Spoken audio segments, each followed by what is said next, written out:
So are we all ready to get started today? That's so wonderful. That's wonderful. So it's great to dance with you for a moment and coming into a really like soft spot. Really gently, nice swing, a beautiful recognition of my love for you. That feels so good. So that's such a great start. So today this is the miracle work class. This is the miracle work moment. So I was reading the daily lesson, and I will read it to you too. The daily lesson of today is the review of 99 and 100, lesson 100. And so we use these lessons today as a way to deeply come into the place where we realize that we're communicating, and so that's always different to get to that or to do that.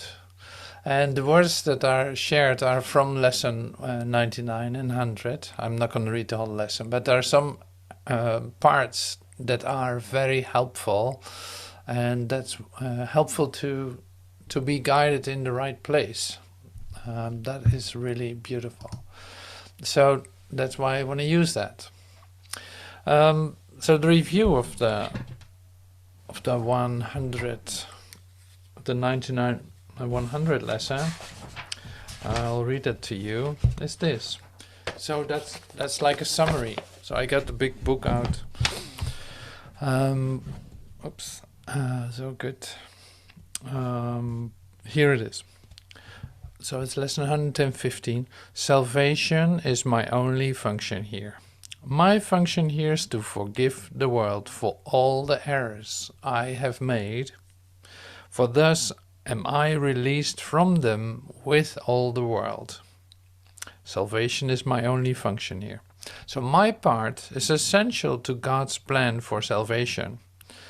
I am essential to the plan of God for the salvation of the world, for He gave me His plan that I might save the world. So this is the lesson that you do remember. So every hour, it says here, on every half hour you do part of it. So I leave that for now, but that's at least a summary of it. So the lesson itself, I will share with you, and that is. Oh, this light is a bit bright to see that, so turn that down. So the lesson itself is a great lesson. So it's about salvation. It's about the plan of God. So now all these things, like the plan of God, you don't know what it is. It's like you work with it while you're in it. You do not make the plan yourself. You don't, like, it's something that is working you. So God's plan is essential for your awakening. It's like totally important. But at the same time, you don't know what it is. Otherwise you would try to do something with it, and that's the one thing you should not do. You don't have to do anything with that. So on the other hand, then, in the action is like salvation is my only function here. I'm the one forgiving this world for all the mistakes that I've made. And you say like, well, what do you mean? Why would I have to do that? Like, why would I have to forgive the mistakes forgive the world the mistakes that I have made? Like, that doesn't make any sense. Then I need more about that, more information. I cannot just accept that like that. So these things that I'm sharing with you right now will definitely come to the surface when we are reading certain aspects, certain paragraphs from both of the lessons. But I thought it was a great opportunity to go deeper into it while you're repeating the lesson today. That's wonderful. That's wonderful too. So yeah, let's get started then. So I've got very specific. I got very specific paragraphs that I'm going to read. So we're starting here with L2. So and can you follow me, Michelle? Like L2, in the second paragraph. I'm just saying. You don't need to do anything. No panic. But L2, I'm going to start. Le salut et le pardon, c'est ça? And illusions, both Une are illusion? now. For both have happened. Truth and illusions are both equal now because both have happened. Ok. The impossible becomes the thing you need forgiveness for, salvation from. See, the impossible becomes the thing you need forgiveness for, salvation from. Salvation is the borderland between truth and illusion. It reflects the truth because it is the means by which you can escape illusions. Yet it is not truth because it undoes what was never done. So that's pretty cryptic here. That's mightn't be directly very clear. So truth and illusions have become equal in your mind as a human being. Like you accepted both. Like yes, sure, there's a God, and yes, sure, there's a world. So for you, that's easy to do. It's like yeah, you accept both. So they're equal to you. Illusions and truth are equal to you. I'm just sharing this like pretty straightforward, even conceptual. The impossible becomes the thing you need forgiveness for. So the impossible are the illusions that are taking place. And the place where that is taking place is the borderland between truth and illusions. Like since you're in a transition, okay, I'll stop right here. I'll get back later. It's like the part there's the illusions that you made real for yourself, and you apparently like come in touch with an idea of truth, right? It is right here. So now, in order to find yourself in a new place, you need a transition place for this to take place, and that's called like salvation and atonement. What we say, like that's atonement, and in fact, it is the undoing of what never was. Like it sets you free from the things that actually did not happen, that have no reality whatsoever. All the moments that you let yourself led by fear instead of love, and creating situations that are not real, and getting yourself into impossibilities of imperfection, of hatred, conflict, you name all these things. So the undoing of that is an occurrence in you, a temporal occurrence, and everything that's temporal isn't the truth either, but it is essential in your say undoing, in your salvation. So the plan of salvation works right there in fact in an illusory part of your dream where healing takes place. But in the eyes of God, what would there be to heal if you're whole and perfect as He created you? So that's the paradox in the story. And it's always good to realize that that's a paradox. So your spiritual path is in fact a paradox. It is not a reality. It brings you to the recognition of what is true, but it is not truth itself. So the plan for your salvation that is working, like I said in the beginning, it has to be so that you don't know about it. You have to know that it's working and that it's working you, but you don't know the content of it. You don't know what that would be for you. And that is better for you or easier for you, because if you would know the plan, you would use your old ways to help yourself, you know, I was like, okay, now I know the plan, I can fix this. And there you go again. And you start all over again. So that is never the solution. But it seems to be, say, ego deflating. It seems to be like you're a bit left out of this. Because there appears to be a plan, you don't know what it is, and it's happening to you. Well, you rather do this yourself. You rather do that yourself because you think you can do that. You really think you can save yourself. And so up to the moment that you let that go, nothing has occurred, because you're always miscreating in that sense. You're always wrong in that sense, and that's perfectly all right. Yeah, it's just something that you have to realize.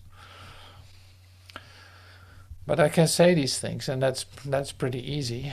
But so it's about the acceptance of your place in the plan of salvation.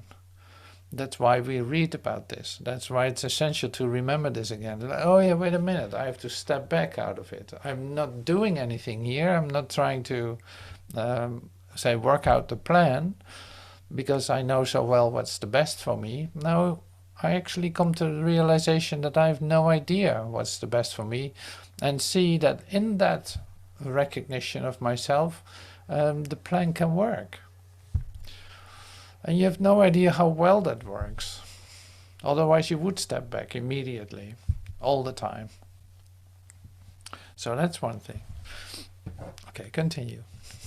So that is, let me see, I got my little book here, L3, we can go to L3.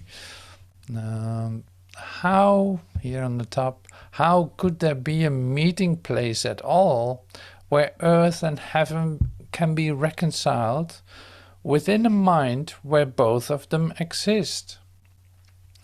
The mind which sees illusions thinks them real. They have existence in that they are thoughts. And yet they are not real because the mind that thinks these thoughts is separate from God. So how could there be a meeting place at all where earth and heaven can be reconciled within a mind where both of them exist? Like, that's not going to work. That's not going to work. So it has to be one or the other. If I confirm the reality of my illusions, then I'm lost. You know, I'm lost in that. That to me is my reality. And if I say, but that is the mind, it says here, it's the mind that is separate from God. It thinks thoughts, but the thoughts are based on separation, on something that is not truly there. So that's good to know too, to realize too. What joins the separated mind and the thoughts with mind and thought which are forever one? So what joins the separated mind and thoughts with mind and thought which are forever one? What plan could hold the truth inviolate, yet recognizing the need illusions brings, and offer means by which they are undone without attack, and with no touch of pain? What but a thought of God could be this plan by which the never done is overlooked, and sins forgotten which were never real? What but a thought of God could be this plan by which the never done is overlooked, and sins forgotten which were never real? So that is the plan. That's the plan for salvation. So I skip through to L5. The Holy Spirit holds his plan, this plan of God, exactly as it was received of him within the mind of God and in your own.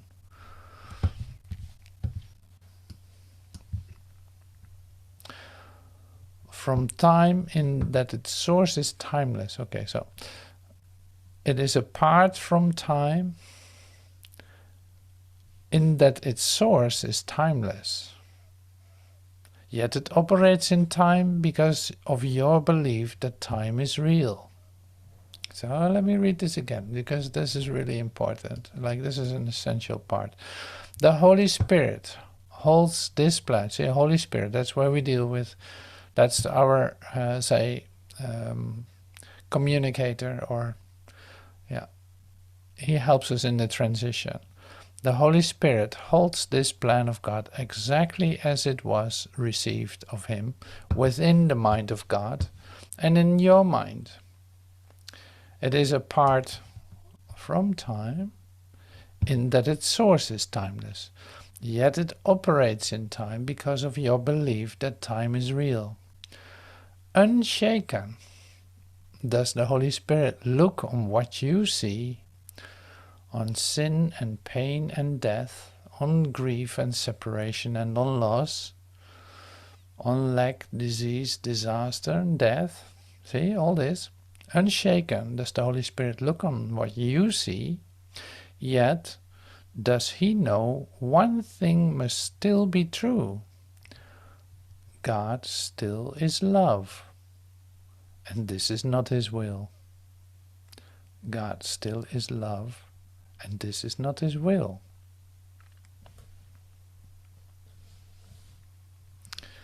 So we go to 7.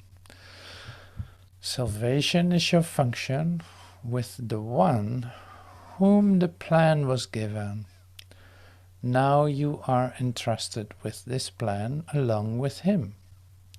He has one answer to appearances, regardless of their form. So this is your key sentence, so to speak. This is your key. He has one answer to appearances, regardless of their form, their size, their depth, or any attribute they seem to have. Salvation is my function, my only function here. God still is love, and this is not his will. God still is love, and this is not his will.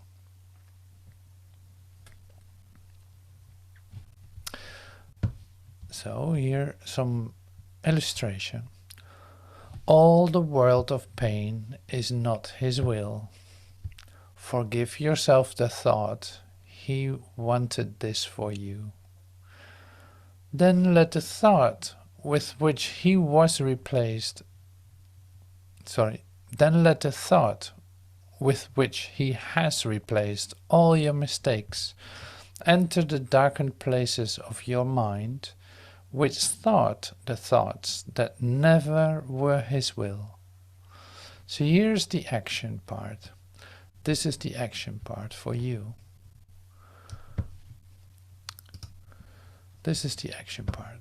Then let the thought which he has replaced, with which he has replaced all your mistakes, enter the darkened places of your mind, with which thought the thoughts that never were his will. So that's the part for you. It's like that's the action for you. This part belongs to God, as does the rest. It does not think its solitary thoughts and make them real by hiding them from him. Here's a couple of sentences. It is God's will your mind be one with his. It is God's will that he has but one son. It is God's will that his one son is you.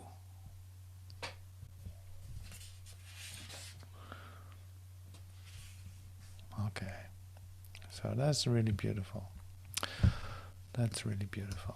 So I go back here because this beautiful episode here. Salvation is my only function here. God still is love, and this is not his will. You who will yet work miracles, be sure you practice well the idea for today. Try to perceive the strength in what you say, for these are words in which your freedom lies. Your Father loves you. All the world of pain is not His will. Forgive yourself the thought He wanted this for you. Okay, I stop right there. Forgive yourself the thought He wanted that for you. That's a great line too. It's like, forgive yourself the thought that God wanted this for you. Like all the disease, disaster, limitation, lack, you name it, the whole shebang of separation. So forgive yourself the thought that He wanted it for you. So that's a real thing, it's a real thing. Like somewhere in your system, there might be something that you hate God. You hate God. You say I love God, but you hate God too. It's like you hate God for that, what He did to you. There might still be a thought, be in your, say, subconscious or whatever you want to call that. It's like it might be lingering somewhere that you think like you're still pissed at God, to say it out flat out. You're still angry at God because He did this to you, is what you think He did. So, and this is the thought that you have to forgive yourself. See, this is the same as if I believe that there's a past that has a reality, I'm not able to experience the present moment of love that, say, God is pouring down on me, or experience the light that is available to me. If I hold on to ideas when I want to be right about my past, like I didn't do anything wrong, it was them, or any idea in which you confirm the past is holding you, say, in the illusory state of something that is already gone, and prevent you from having a fresh new experience in this moment. See, that's a bit of work. That's something that you have to take a look at, that will come up. It will come up when you say are actually yearning for an experience of God. You want to experience light and love, but you don't know how to get to it. Well, this is exactly what is in between then. Anything you hold on to that has no reality is directly in the way. So there's a reason why you hold on to it, because there's literally a reason for it. There's a thought behind it that's preventing you from experiencing the wholeness of you. Like I can say, God can say 100 times to you, it's like, I love you. You're my beloved son. I love you. I love you. I love you. He can say that 100 times. But if you are holding on to something from the past, you will not be able to hear it and feel it and breathe it and live it. So that's why this needs to be uncovered. So that's where the Holy Spirit comes in. So it brings you exactly to that place. Like, oh yeah, wait a minute. Yeah, rather not go there. Not today. Rather not go there today. No, Holy Spirit says, well, I'll wait. I'm not ruled by time. I'm like, the source of what I bring is timeless. Has nothing to do with time. So I can wait. I'll wait for you until you're ready to take another look at what is occurring. So that God doesn't want anything from you. Like it doesn't, He just gives to you, that's all. So you think that something occurred or something needs to be corrected, and you actually wait for God to do that. Like, well, when is He going to do it? When is that coming to me? When is it coming to me? What He actually should give to me. So you're waiting for that instead of coming into action yourself and looking for, oh, wait a minute, yes, I go to this, I'm allowing myself to have this be uncovered, to where I'm exactly holding on to something that is not real, but is still with me. A thought of the past, or yeah, here it said then, forgive yourself the thought that he wanted your disease, disaster, or death, or limitation. Like, forgive yourself the thought. You cannot blame it on God. So anytime that you blame or shame or blame, it is you're pointing outside of you, thinking that there the solution will be, or that there's the cause of your separation and your your depression.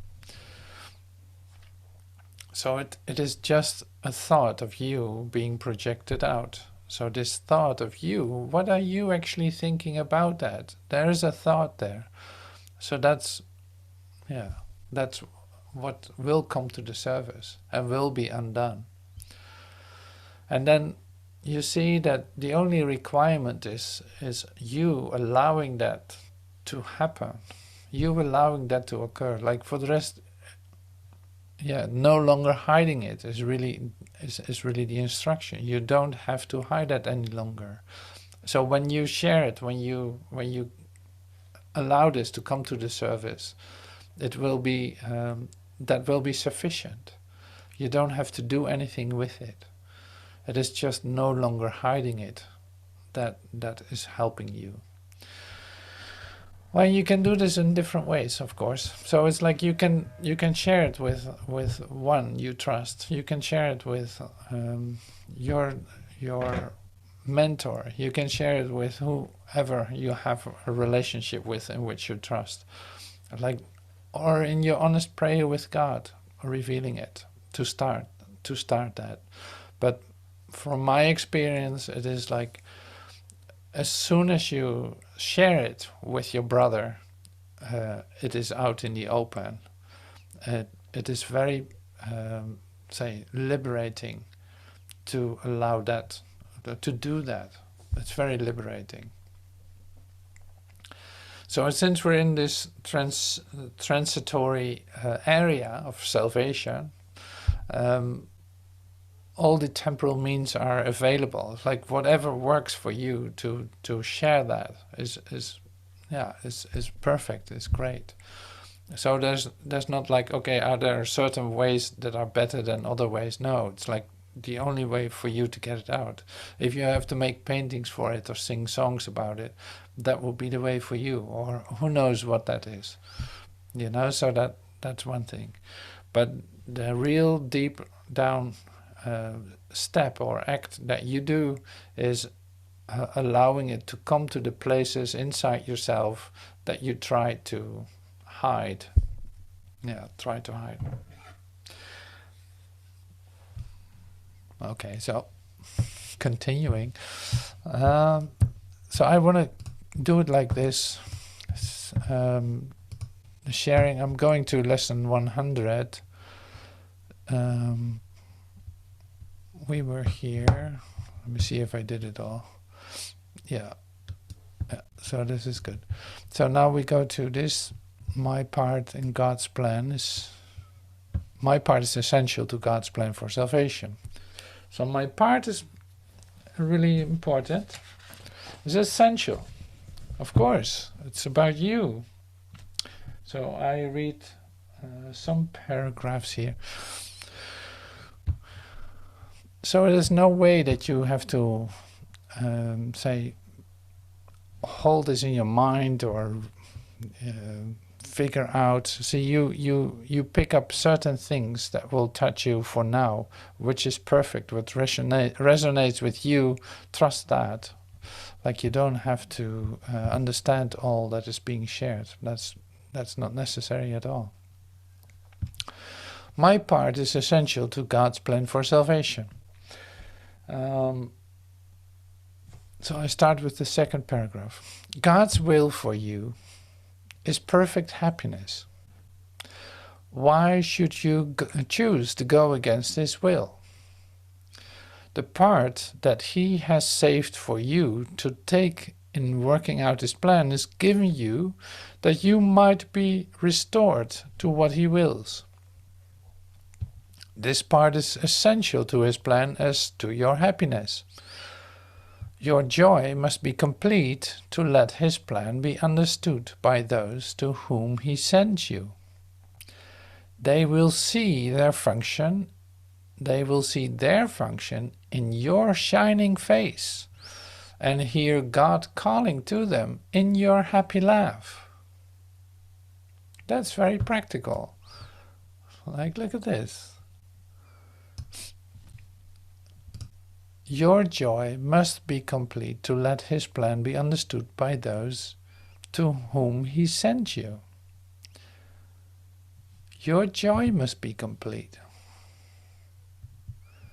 They will see their function in your shining face and hear God calling to them in your happy laugh.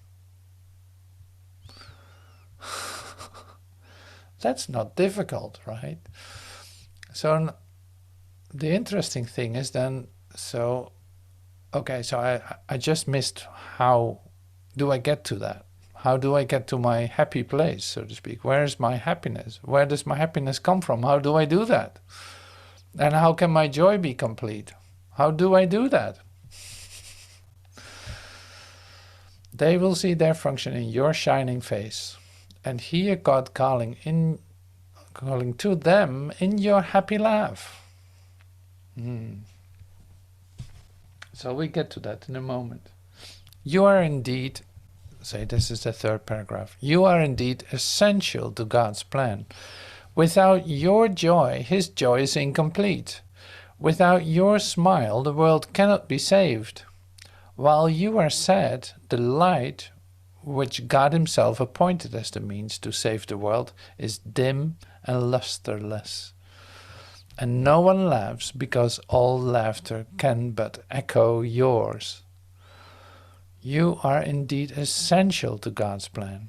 Just as your light increases every light that shines in heaven, so your joy on earth calls to all minds to let their sorrows go and take their place beside you in God's plan.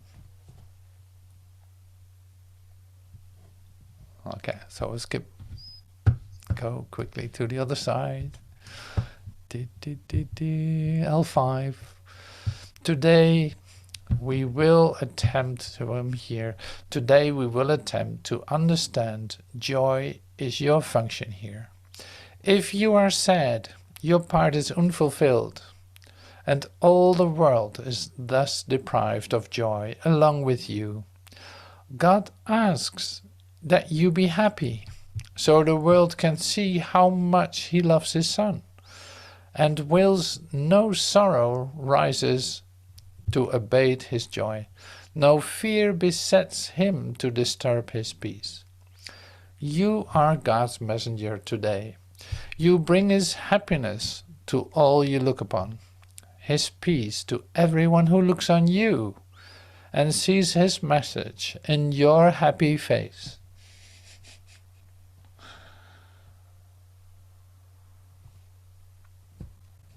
Okay, so here we go. Think, L7, think what this means. You have indeed been wrong in your belief that sacrifice is asked.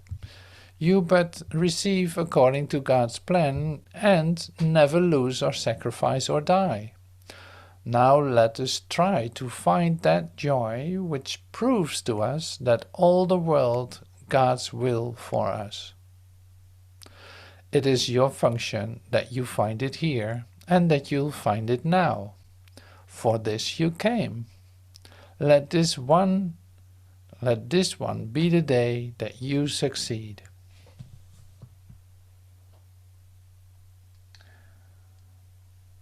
Okay, and then there's one more. He will be there. Oh, wait a minute. Did I miss something? Yeah, here. Look, L8. Look deep within you, undismayed by all the little thoughts and foolish goals you pass as you ascend to meet the Christ in you. He will be there. Look deep within you, undismayed by all the little thoughts and foolish goals you pass as you ascend to meet the Christ in you. He will be there. He will be there. He will be there.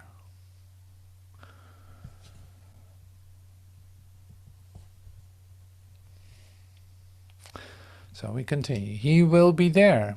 You are essential to his plan. You are his messenger today.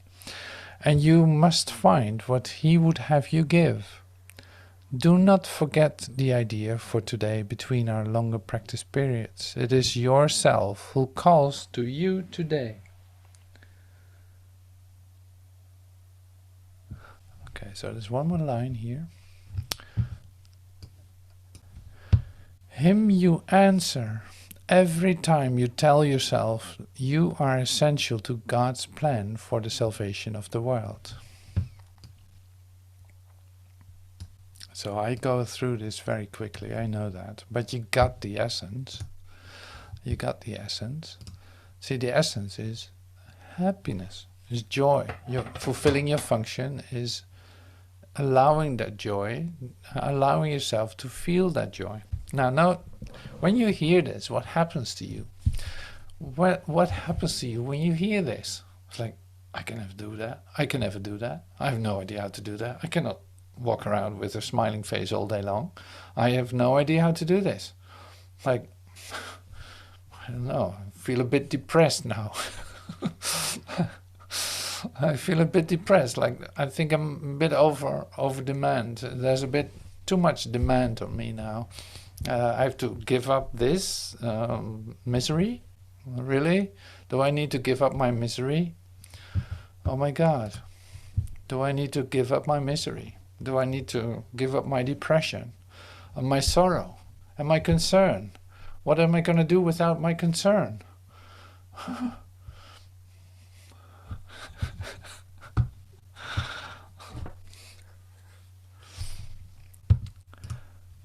Oh, yeah. So it can also be that you think like, well, happiness, I really don't deserve that. I really don't deserve that. Like, that's apparently about someone else. That is not about me. What's in this lesson is not about me. It's like, no, it's not about me. I don't deserve that. Or who knows what your thoughts are. It is all, of course, insanity, but this is really what's in the way for you to have an experience of your shining face and happiness. Like that is just what is in the way. So that is exactly the thing that needs to go. Like nobody's waiting for that. It's not going to do you any good to stay with your sorrow and your concern and your stress and your whatever turmoil is going on. Like that's exactly the thing. No one is going to be helped with that. Not you either. But to get your sorrow and depression out of the way seems to be a bit of work. But it's so funny because it's you might even feel like ashamed that you're not completely happy. Like there's another judgment about yourself. Like, well, yeah, I'm just not that. I'm not there yet. I'm not there yet. See, and the only requirement in this lesson is to do this today. Like, okay, whatever you think about yourself, whatever your concern is, whatever you think was going on in which you're not deserving it today, or whatever plan you had for yourself to hold on to your misery, just let it go for today. Just this one time only. Like, try to... It is really depressing, in fact, if you look at this. Like, see what we're trying to do in this salvation land, like in this transition into our wholeness, illumination, wholeness. Like, see what we're doing here. You're trying to get rid of, like, leaving the misery for what it is and transcend that into a new experience of ourselves. and that appears to be a difficult process. Like, that's how depressing is that? So I have to laugh about that. It's like, it's just silly to even look at it that way, but it's actually what you feel. So that's what it is. It's perfectly all right. You don't have to be ashamed of it. But on the other hand, realizing this, you also have no excuse to let it go for just today. So I have a messenger coming to me. So yes. So the question is then: is this an addiction too? Well, yeah, it is definitely an addiction. It is say the addiction to death. It's the mortaholicism. It comes with depression, with grumpiness, with attack, anger, turmoil in your mind, anxiety, all these incredible things that seem to be your attributes of your existence. You know, it's like guilt, yeah. All of that, like that is all addictive, addiction. You actually don't want to feel it, but you also don't want to get rid of it. You're so accustomed to it that you think it's part of you. But that changes today, so that's the good thing. Like, would you have a problem with being happy all the time and say perfect recognition of who your creator is and what he wills for you, perfect happiness? Like, would you have a problem with that, receiving that? No?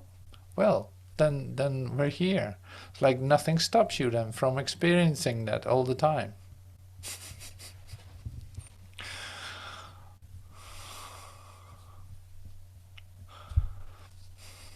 So we can do this practice. It's really great.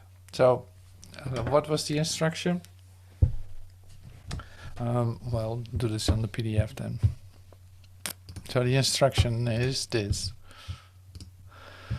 Today we will attempt to understand joy as a function.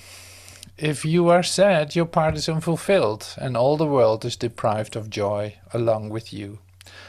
God asks you that you be happy, so the world can see how much he loves his son, and wills no sorrow rises to abate his joy. No fear besets him to disturb his peace. So you are his messenger today. So that's an interesting idea. I'll stop right here one more time. Like, the idea that you're his messenger can have a real appeal to you. It's like, oh, I'd love to be his messenger. Yeah, maybe I get some great insights, you know, like, yeah, really put myself down as a great whatever. Like, no, that is not what is being asked. So your messengership, so to speak, your messengership is in your happiness and joy, is in the way that you can express that through letting that happen to you by feeling the love for God in you. That is your message. So it's like not anything else is what you think as a human being should be the messenger of God. Like, that is all not so helpful, not so easy. I got another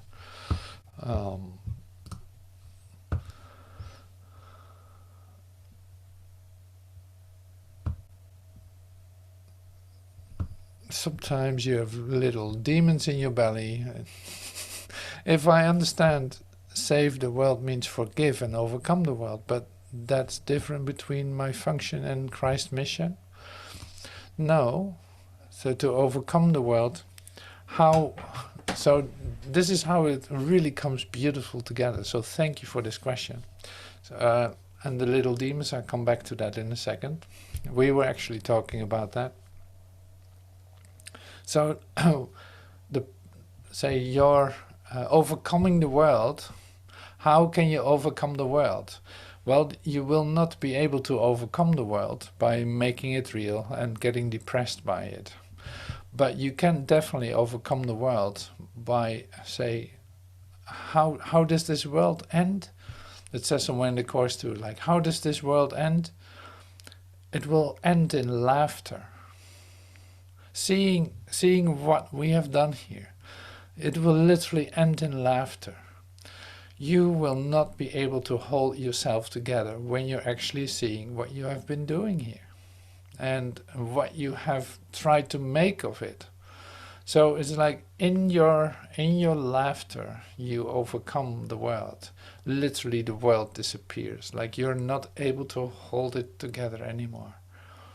And this is overcoming the world.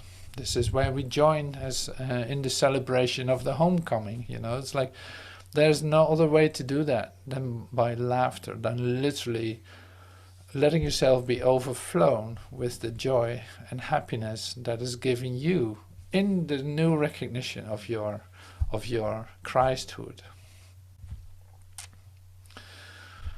So that's the short version. I can say more about that, but it's like that's the short version of it. And that makes it also very practical. So this emotional thing that comes up with the idea of you being completely joyous and happy. Your smiling face is like the liberation of the world. People acknowledge God by your smiling face. Like they will want to know everything about what occurred to you when you're starting to shine the love of God. Anyway, so that is one thing. Now we'll go back to some demons. Yeah, sometimes you have little demons in your belly. Well, there's a lot. Like I said, the resistance to happiness and joy is tremendous. It's amazing. So we say this is how this beautifully comes together. It's like we say, dying daily.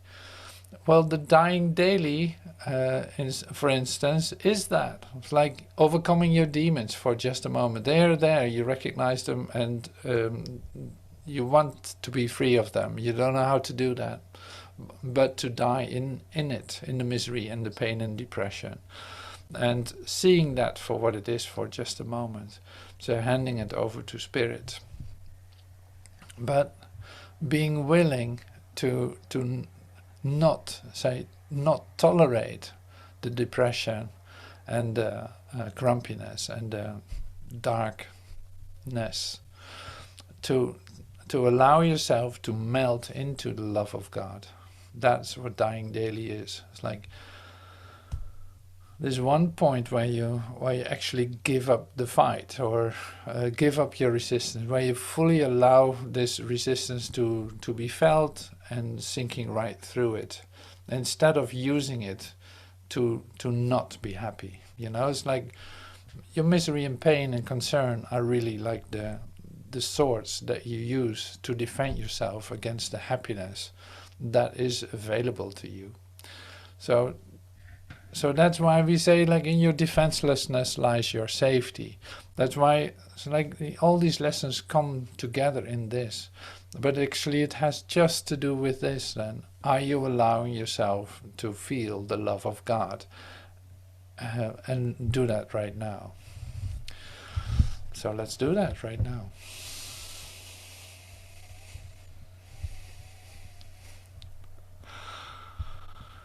So let's be still for a moment and dive in that.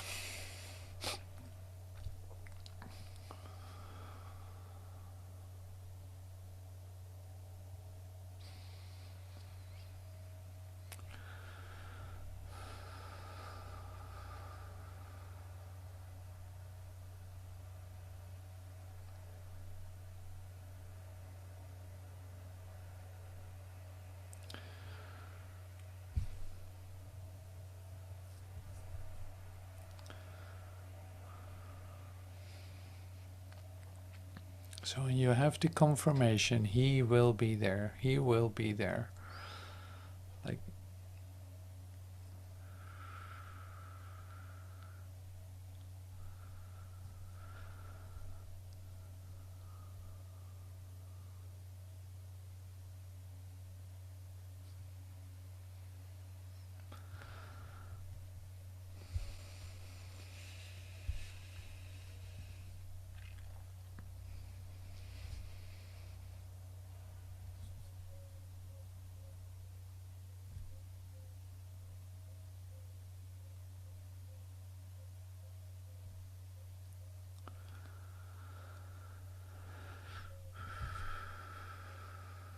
So yeah, don't forget to breathe. And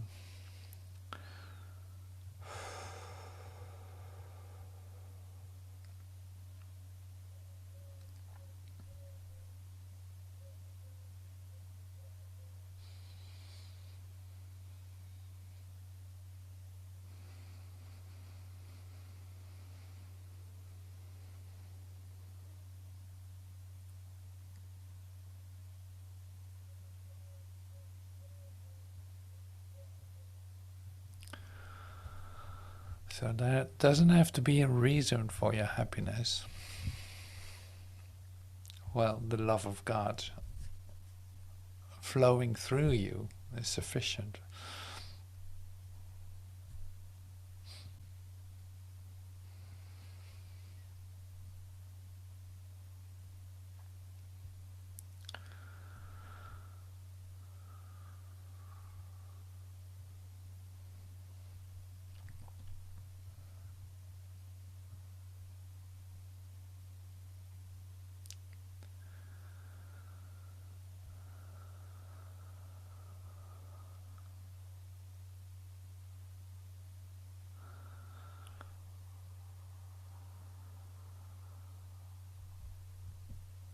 So yeah, it does take a miracle, doesn't it?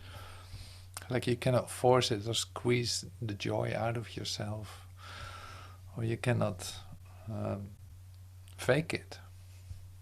So it's like it takes a miracle. So it's not under your conscious control. It is coming to you, and this little point where you turn over into receptivity is where this is about, and that's a miraculous occurrence. So thank you for trying this with me, and say keep this with you today. It's like it's a great way to connect. Oh yeah, my happiness and my function are one. They're one thing.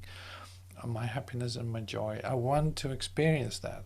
I am so sick and tired of my misery and disaster, and I don't want to analyze it any longer.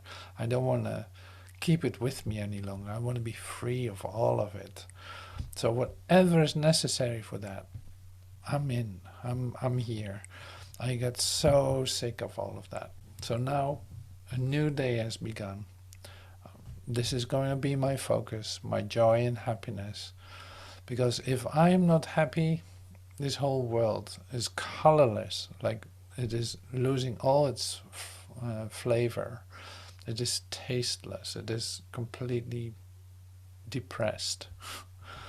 But when I start to feel the love, and when I start to shine my light, everything comes to life in it, and starts to breathe and starts to flow again, and start to dance and sing and laugh again. So that's that. That's all, that's so great. So it's so practical and so impossible at the same time. That's wonderful. So maybe I'll play the song one more time then, because it's so wonderful.